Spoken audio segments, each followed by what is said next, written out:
is the Situation Room, the only way to start your day. I say Dennis and myself twice. Dennis and Dennis with you this morning, and we continue that. But Dennis is going to tell us about his plan. Oh, yes. So what time is it? It's 8:23. So this is the time when people are checking to offices and people are having breakfast and whatnot. Others are in traffic.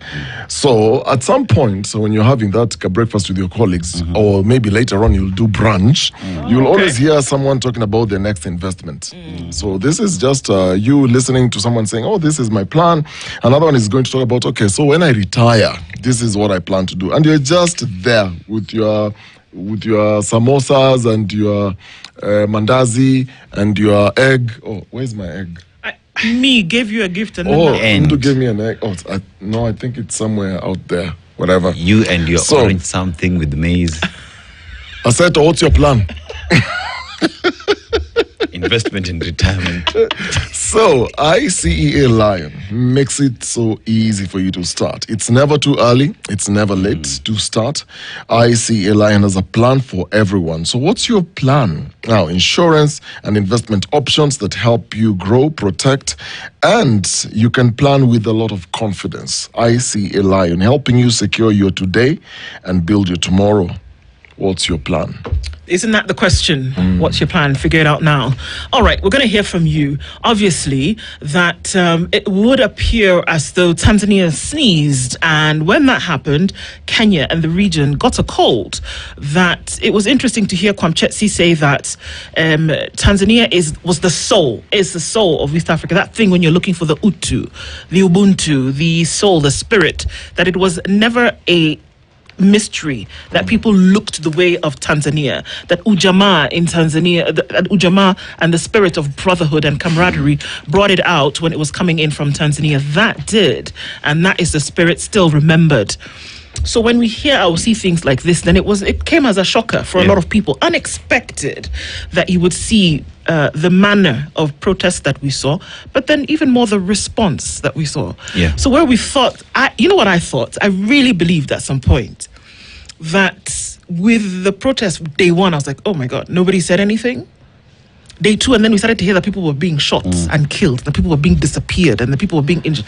I actually thought that we would see whether it was the likes of Samia Suluhu come out and say, okay, with that same Ubuntu spirit, I actually believed that she would come out and say, okay, guys, let us have a conversation about this thing. I really did believe that, and I hoped it for her. I think I was a little bit more shocked that didn't happen, that same spirit, that Utu did not come out in that way. There are people who are scared. There are people who are worried about people who are in Tanzania at the moment, whether they be Tanzanians or not, for their welfare, for their safety, for their security. We're having an open conversation. Ventilate. Talk to us about what fears may be, what your thoughts are. That some people say, I saw a comment this morning, and somebody said, which is why I posed one of the questions to Kwamchetsi, that why are we so bothered? See, Kenya had protests the other day, and we are still alive to tell the story. Really? And that, it's going to happen somewhere else. We'll get over it. And it's a bump in the road, but we'll get over the bump and we'll be fine. Can you ignore what's happening in your neighboring country, whereby there's a movement of persons freely via trade, family, or otherwise, and that something like this would happen, or looks like the future is going to be bleak in the next coming days, and that you don't have something to contribute towards it? If you want to know how people are going to be affected by this, and in the next foreseeable future, just go to your local traders where you buy your groceries. You will hear your mama mboga telling you that they can actually they can't get onions from Tanzania because we know they grow them so well there. So there's a lot of trade where you may not necessarily feel it directly, but when you go to buy a lot of these things, that's when you'll be told, oh, magari hayaingii Tanzania, whatever is in Tanzania is not coming out of Tanzania. That's when you'll start feeling it. So you can't sit down and think, okay, why are we even having this conversation? Why should we care? The other thing is, there are a lot of people who have colleagues who work in Tanzania. There are many offices and companies that have branches in Tanzania. And so you have a lot of Kenyans working there. And then you have people who have actually even married there, or they actually have friends or touring there, whether it's Zanzibar or just Tanzania, generally speaking. The day when we heard Samia Suluhu say, okay, you know what, this is what we're going to do. We're going to cut down on the number of, we have too many traders who are coming from outside Tanzania, so we're going to empower our owner. You heard the cry, and you even had the Minister of Trade talking about it. And the idea here is Kenyan businesses are going to be affected. So with this now, definitely, there are a lot of people doing business in Tanzania, and the businesses now have either been affected because it's not very clear what has been burnt, because we're not getting very good, clear reports of every part of Tanzania because of obviously what has happened, shutdown of the internet and whatnot. So we don't know the extent to damage because of the protests and the number of fatalities. This morning, you're just reading somewhere, I was just reading through this, and they were saying that there is, what is it called? It's an official statement that was actually saying that they've lost 17, is it 17? Let me just get that number clear. Viral Scout Management is broken to announce the devastating loss of 7 promising young football talents under our management. So, they mentioning names: Rajab, 17 years, Anthony Rico, 18, Abdul Karim Ali, 16 years, Peter Elia, 19 years, Mshani Musa, 17, Omar Musa, 15, John Hosea, 22. These vibrant players were gunned down in a senseless act of violence at their homes in Dar es Salaam, Mbeya, and Mwanza. So this was as a result of the protest? Yes. Yeah. So we're already now starting to get reports of this is just football management, whatever that is saying, look, we've lost 7 of our young, youthful, promising football talents. And so we're going to get more of this. So how many Kenyans have we lost? We don't have a clear number yet. You know, you talk about how many Kenyans we've lost. I told you yesterday of my former classmate, Lizzie Yogo, who this is what she texted in the college WhatsApp group. I escaped death by a whisker in Tanzania. They shot at me while in the bathroom. It's a miracle I survived that. She goes ahead to show the bullet that was there. Her story has actually been captured by The Nation. Yeah. And on Tuesday, October 28th, she arrived in Dar es Salaam in the morning. She is informed that the East African delegation had left Tanzania for Nairobi. Right? Now, she had gone there as an observer. And Wednesday, October, she wakes up early to prepare for the long day ahead. Her first polling station is Matsapa Primary School. By 7 a.m., ballots are officially opened, but there are no voters. She left after an hour of waiting. Now, she is at a friend's, now that is October 31st. She is at a friend's house in the bathroom having a shower. When there is a loud thud in the house, she would later learn that a bullet was fired into the house. And one thing she says here is the Kenyan embassy in Tanzania is world class. This is what she said. It took them 2 days to get to her, 2 days in Dar es Salaam to get to her.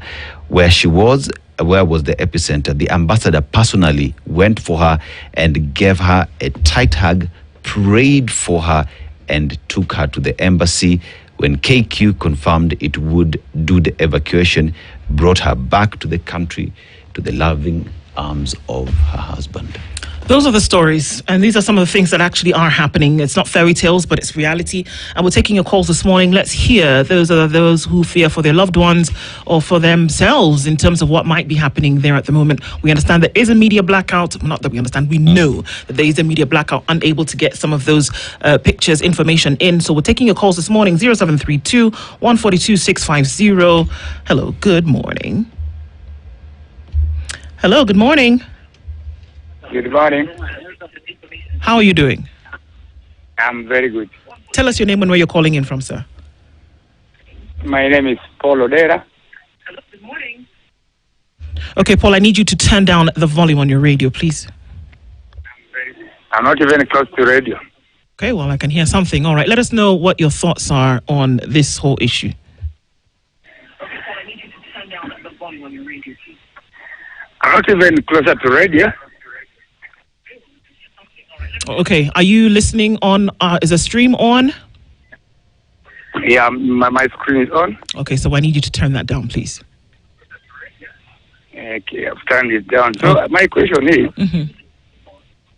The president of Tanzania, Suluhu, is telling us that she had won the Tanzania presidential election.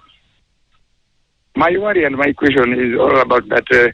We as Kenyans, we understood that so many Kenyans were murdered there in the elections, and we don't understand that the Kenyan government is acting against that premier act on the issue of Tanzanian elections. And my second question is that why are we not even told the number of votes Suluhu got in the general elections, and why were the dignitaries not even attending the swearing in of the superior president as she is complaining to be?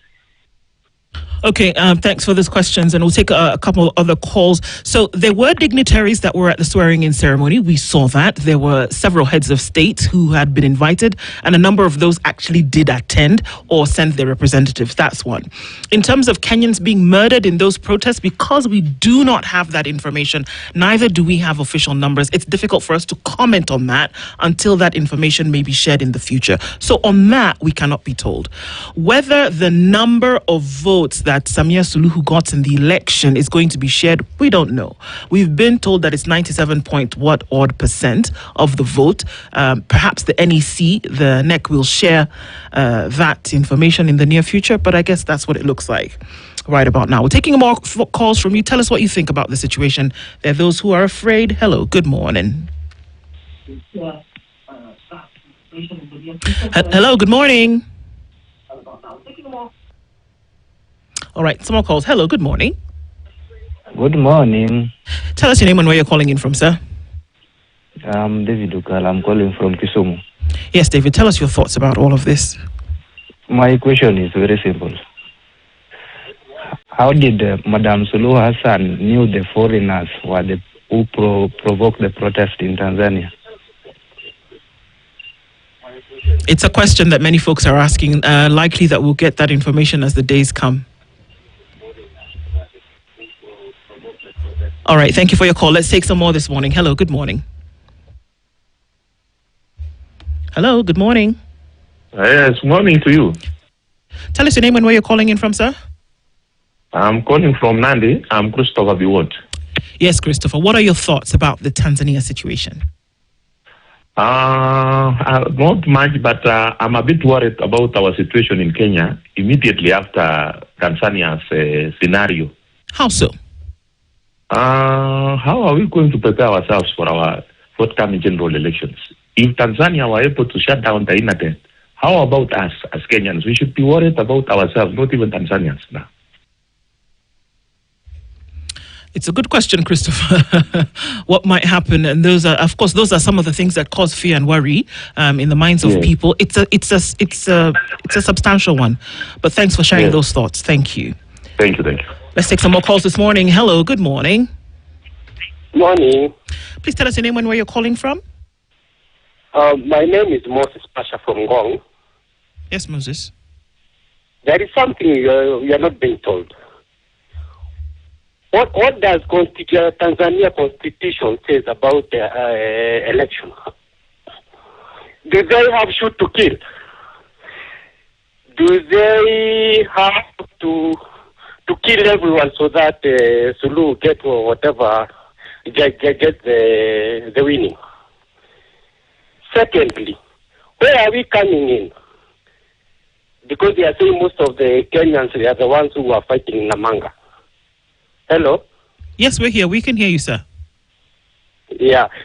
Please, can it be, we would like to know what's happened. What's the constitution that of the IBC, let's say they are IBC, what the constitution says about the election in that country? Okay, so what you want to know is there a shoot-to-kill order in the constitution of Tanzania if it allows this to happen? Exactly. All right, Moses. That's something we can definitely look into for sure. Let you know if that exists. And people want to know information. This is one of the things that shutting down of information sources does, that you then get very little information in terms of what's happening.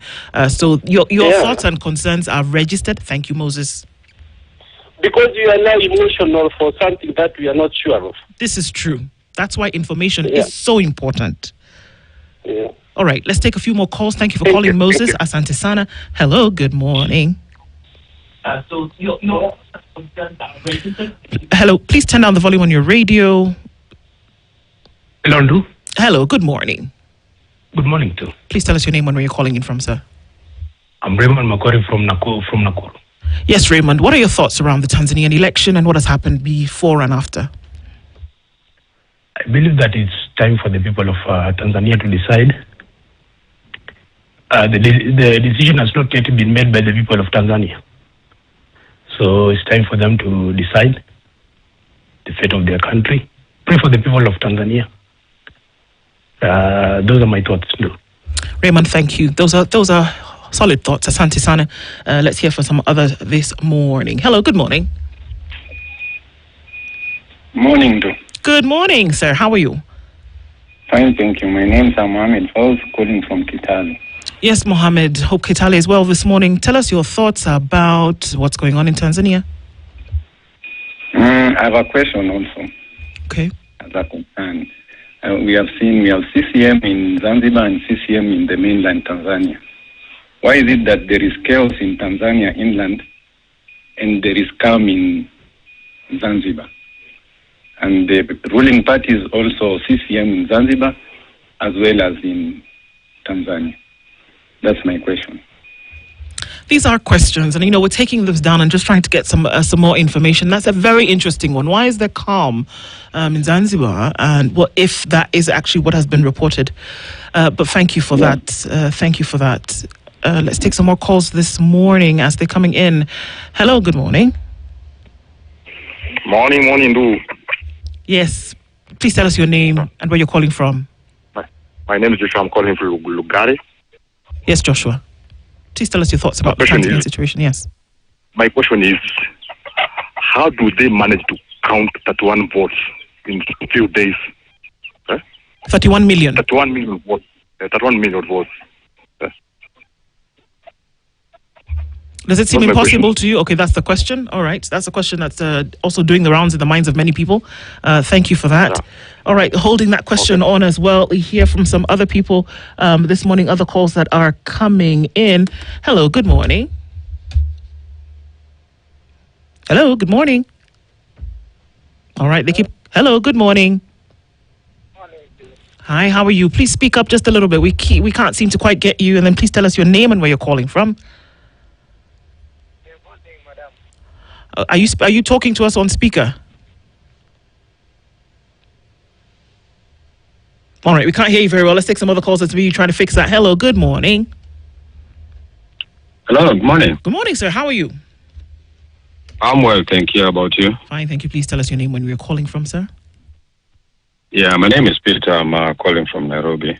Okay, tell us your thoughts. And mine is, mine is a concern because, you see, back in Kenya last year in June, Gen Zs took to the streets. And quite a number of countries have been inspired by what Kenyan Gen Zs did. Now, Tanzania Gen Zs learned very well and they took to the streets. But the way the government responded or the way the security forces responded, that's where my worry is. Because we are just a few months to elections in Kenya. And let's face it, we have a president who wants to come back, who is extremely unpopular with Kenyans. Kenyans don't want this regime to come back. The regime is determined to come back. And my worry is that it is not coming back through the ballot. It will come back through the bullet. And that's what should worry every single Kenyan. Luckily for us, we have a constitution, but the regime has already proven that they don't care about the constitution. So my worry is they're not coming back through the ballot, they'll come back through the bullet. It's a heavy Have a good thought. day. Thank you very much for that. It's a heavy thought, a big wow, for sure. Okay, there's so many. Let's see how we can get through these this morning. And real quick, okay, we'll take in some more calls from you coming in this morning. Good morning. Good morning. How are you doing? Please tell us your name and where you're calling in from. My name is Gabi Ikotia from Murari.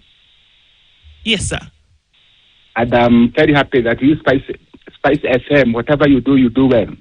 The thing is, whenever an aeroplane have an accident, people come from near and far to find out the reasons why that aeroplane have suffered. Or if anybody happens to suffer death, we do postmortem. So we have to learn what is happening in Tanzania so that it will not happen to our country, Kenya. Thank you. Thank you, sir. Definitely. That's the thing about conversations, isn't it? You have a conversation to keep people talking so you can do something about it. More calls coming in this morning. Hello, good morning. Good morning, Dick. Yes, sir. This Henry from Maseno, Ayaseto, and the others, Dennis. Mesalimiwa bana. Dennis. Salimika sana. Bas, all right. Tell us your thoughts, sir. I'm calling from Maseno. This is Enrique. First, people should know that Sulu is the one who actually carried out the reforms being used in these presidential elections before even she became the VP. Two, young people, the Gen Z as they call themselves, they should pick up the voters' cards and vote out these wrong leaders. Without voters' cards, they are going to die in their millions. Three, it seems to be there is some conspiracy to mess up East African countries, all the way from Sudan down to the coast, that's Kenya. Somebody is clearing some corridors. I don't know what they want to do. That's my end of the story. Enrique, thank you for that. We've decided we'll call you Enrique now. Henry, we've thrown. But I mean, your thoughts are interesting and it all forms part of this discourse, doesn't it? Thank you for calling in this morning. More calls coming in. Talk to us. Not to forget, that line is 0732-142-650 or 0732-142-651. All right. Let us know what your thoughts are. It's not too far from here, but things are happening and we'll hear from you this morning. Hello, good morning. Good morning, Sir. Good morning, sir. Please tell us your name and where you're calling from. This is Isaac. I'm calling from Nairobi. Yes, Isaac. I want to share my thoughts about the topic of the day. Yes. And what I'd say is that today we are losing so much because we are not content to our democracy, and at the end of the day, we are letting so much when it comes to leaders. This is all happening because of poor decision making. It's all poor decision making across board. Yes, it's poor decision making across board. It all begins with the voters. You see, the first moment you begin to entertain someone who is not a proper candidate for whatever it is position you want to hold them accountable for, at the end of the day, that is where we mess up. So you come across leaders who are not ready to exit political positions when the time comes in, and this is where now we lose it at the end of the day. Like what is happening down in Tanzania today, it is uncalled for, and it should be rebuked by all at all levels at any given point. Because this is the best nation we've had in terms of security, in terms of peace, in terms of prosperity. Like you see, what is happening there, it affects us either way, one way or another. Leave alone what is happening at the border. And prior to the fact that there's so much food that Kenya receives from Tanzania in terms of imports, and you can see that one right now is not happening because things must have been halted by this chaos and so on. So at the end of the day, as a continent, we are supposed to go back to the drawing board, look at the kind of things that we need as a priority, prioritize for the right things, and that is where I believe change will come from. Because if we don't have the right priorities in place, we shall lose our nations, we shall lose our integrity, we shall lose our freedom, and it won't be easy to regain it. That is all I had for the day. Thank you very much for your thoughts, Isaac. And I think at this, thank you so much for taking more calls as they come in. It's 0732142650 or 0732142651. Let's hear from our socials what folks are saying. Mr. Seto. Yeah, so we're just following up on conversation that is taking place, especially on the comment section on YouTube. And Mkwana is telling us how her cousin sent her a video of gunshots ringing outside their house. They're living in constant fear of being shot by the police. And she says that she is worried for her relatives in Dar es Salaam. Now, you forget an important fact that tribes at the border, Kuria, together we are joined at the hip. That means Kenyans Kenyans at the border share that border. You find them in Tanzania and in Kenya, and it's the same thing now. And Kenyan government also needs to call out Samia. It will be very awkward if we have Kenyans caught up in the crossfires and we were congratulating Samia and participating in inauguration. That is MM and top 10. It's good that you're having the conversation. What's the way forward? How should we help them? If something like that happened to us in Kenya, what will we do to fight for our rights? That is the question. And extrapolate by the West that Africa should never speak in the same voice was when they researched and tumeingia ndani. Neither AAC nor AU will ever solve Africa's problems. Yet, one would argue that they should actually find a solution to African problems. Now, Ongao Edwin, Baba managed in the constitution, first working with the government, then he crafted from within. Perhaps a change of constitution in Tanzania is what Ongao is talking about. And if we keep electing and leaving the wrong people in power at home, how do you miraculously expect them to make decisions in the best interest of the region or the continent when they gather together? That is Black Signium Inc. A good observation right there, and many more continue to trickle in. Definitely. Our socials, our live streams are up on YouTube, Facebook, and on X. Our audiences in KTN also then being able to contribute towards this conversation, and then hearing from you on 0732142650 or 0732142651. More calls coming in. Let's take them and hear from you this morning. Hello, good morning. Hello. Hello, good morning. Tell us where you're calling in from this morning, sir. Yes, I'm calling from Meru. Let us know what your name is, sir. Yes, my name is Shadak Baraza. I'm calling from Meru. All right, so tell us what your thoughts on this Tanzanian situation are. Yes, on Tanzanian situation, I will talk about Africa. Africa, we have a problem in Africa. Those in position, they don't want to leave position. They don't want to leave those offices. Therefore, we need to have a dialogue in such a way that leaders need to be in a position and they are ready to quit their position to live for others. In fact, the issue of Tanzania, it is not about Gen Z not having votes. You know, people are talking about, Gen Z, they're just demonstrating, they don't have voting cards. They have voting cards, but the system, they are voting in the president, the systems. So we need to change the systems in Africa, because now that's why you see other countries, they have demonstrated and they have removed president from their position through demonstration, because voting has become just a way to carry the day, but it is not as important as it was planned for. Therefore, as a country, we need to learn that we need leaders who are ready to leave the office. And lastly, what I can say is that it was wrong for our country to send our deputy president, knowing very well that in the country of Tanzania, there was no election. There was an election, was a formality, was illegality. And our country is representing there, showing that even 2027, we are going to have those kind of things. And young men... Sir, let me ask you a question. So you're saying that yes, by Kenya representing there, you're essentially saying that this is the kind of thing that will happen in Kenya in 2027? Yeah, this means the country of Kenya has agreed that this one is right.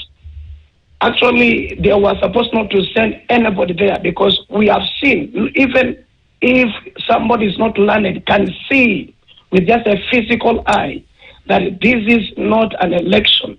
And if we represent our country in that country, it means in 2027, we are going to have the same thing.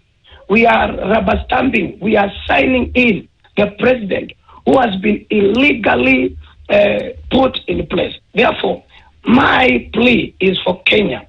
Kenya's let us arise because the time has come as Gen Z. Gen Zs, we have votes. It is not that we just go on the street, we have votes and we vote, but the system which Raila Odinga fought for a long time, we need to change our system. We need to change our character as leaders for this country to move on 2027. We pray for IEBC to be strict, to be disciplined, to be self, not to be pushed by any position or any gun, so that we can have credible election in our country. We don't want to die. We don't want to die. I've seen on the screen 7 footballers have died. For how long will we lose professionals in election because of one particular position? Let us have credible election by IBC. IBC conduct good election, credible. Even if you can go and stand in Somalia so that you can count from there and announce from there, it will be good. But not just to announce in Kenya because the guns are on your head. Thank you very much. Thank you very much, sir, for your call this morning. Not to forget that number is 0732-142-650, 0732-142-651. Taking more calls this morning. Hello. Okay. Hello. Good morning. Hello. Hello. Good morning. Hello. Good morning, sir. Good morning. Morning too. How are you? Very well, thank you. Please tell us your name and where you're calling from. Yeah, I'm David Wekesa from South Kenya, in Nairobi. Yes, sir. Your thoughts on this Tanzanian situation? So, sorry, Tanzania situation is so good. There was no election in Tanzania at all. I don't know why Kenyans sent our vice president to Tanzania, and there was no election at all. So people were killed. So there was nothing was done in Tanzania. So the African leaders, they need to explain that democratic right for African. Let the people choose the right leader, know themselves to be there. So what Tanzania did was not fair. So in Kenya, they did not have this such a behavior. Thank you. Thank you for your call. We'll take a couple more before we get to the top of the hour. Good to hear folks ventilate in this manner. Hello, good morning. Tell us where you're calling from and your name, sir, or madam. Habari ya asubuhi du. Salama kabisa, sir. Huyu ni Bernard Cree calling from Angwe in Kericho. Yes, Bernard. What are your thoughts about Tanzania? Wacha nieleze kwa Kiswahili hivi. Amna shida. Sijui ni nini Wakenya wanasoma kutokana na mambo na Tanzania. Kwa sababu vile tunaona mambo vile inaenda ni vile tu mambo vile inatokota Kenya hii. So tungeomba Wakenya wanisikiza dadangu. Nasikiza kabisa. Sasa ningeomba kabisa Wakenya wasome chenye kinaendelea Tanzania na waweke Mungu mbele, waombe kabisa, kwa sababu hii Kenya, mahali Kenya inaelekea hiyo pale Tanzania iko. So good day my sister. Thank you, brother. Asante sana for calling this morning. Let's take one more call before we get to the top of the hour. Just 0732-142-650, 0732-142-651. Hello, good morning. Good morning to you. Yes, sir. What's your name and where are you calling from? I'm Tito. I'm calling from Nangili, Eldoret. Okay, Tito. What are your thoughts about the Tanzanian situation? First, as Kenyans, we should pray for Tanzanians for peace to prevail and pray that they should fight to see to it that the constitution is changed to pave way for democracy to prevail. Secondly, I blame the AU leadership for congratulating what I do not believe was a free and fair election. Thirdly and lastly, the East African community should not keep quiet for what is happening in Tanzania, for it is creating a bad precedent in time to come. So the EACC leadership should condemn the evil that has happened in TZ. And lastly, impunity and dictatorship opulence must stop in Africa in general. Yes. Thank you for your thoughts on that, sir, and for everybody who brought their calls in this morning. And even as we continue to talk about these things, I think it's interesting for what we're hearing today. From Kitale to Nairobi, to Nakuru, to Nangili, in Eldoret, to everywhere. What are folks saying? That this is happening in Tanzania, but Kenya, be careful because this could happen as well. Is that a genuine fear? It is. You have the sense that people are worried that we are also going into an election, and with what's happening locally, it's indicative that if you see what your neighbor is going through, prepare yourself. And that's why you're hearing people saying, okay, we need to pray. We need to prepare ourselves. IBC needs to conduct this election, maybe even from Somalia, even if we need to have peace. So people are already anticipating that something bad is going to happen. And it's not a good thing. But these are the realities on the ground. These are callers from different regions. People are upset. People are angry. The triggers that led then to the chaos that we're seeing in Tanzania is reflective of where we are as a country, and people saying, look, if we are not careful, this is the direction we're going to go, unfortunately. Yep. You know, we are interconnected, and it would be stupid for anyone to imagine that Kenyans will just see what is happening in Tanzania and not have a say. Personally, I would not. You know why? Because my grandma is originally from Tanzania. I have relatives across borders along Isibania. So when Tanzanians were demonstrating across the border to release Tundu Lissu's party member at that time, my relatives were there. So it means if there is fighting in Tanzania, my own people are affected in Tanzania, and we can't afford not to speak. It's impossible for a finger to be affected and the hand doesn't feel it. Yes. Or other fingers feel it as well. And that's what we're looking at 9:01, to be able to hear these conversations from an intellectual, involved point of view with the two gentlemen that we had earlier, and then to hear from people across board with, more intellect applied to this, and just feelings and thoughts and emotions guiding conversations as we should. The conversations continue. It's 9:01. Good morning. This is the Situation Room, the only way to start your day. Posted yesterday? Still no calls? Your brand deserves more than